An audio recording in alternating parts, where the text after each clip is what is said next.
सामने से आना चाहिए आवाज। निवेदन है, आप सबसे निवेदन है, ठीक है?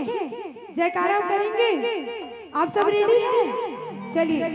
हो माता रानी के, हो माता रानी के, हो माता रानी के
समिति वाले भैया मुझसे निवेदन है, जे पीछू में खड़े, सबसे पीछू में खड़े भैया मुझसे निवेदन है, दोनों हाथ उठा के जयकारा होना चाहिए।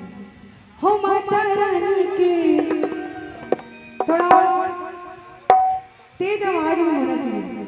हो माता रानी के, हो माता रानी के, हो माता रानी के,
भजन के अंतिम पड़ाव में है तो सबसे जयकारा चाहूंगी, दोनों हाथ उठा के, आप सबसे निवेदन है, दोनों हाथ उठा के बोलिए आदि शक्ति भवानी की जय हो, साचे दरबार की जय हो माता रानी के, हो माता रानी के, हो माता रानी के,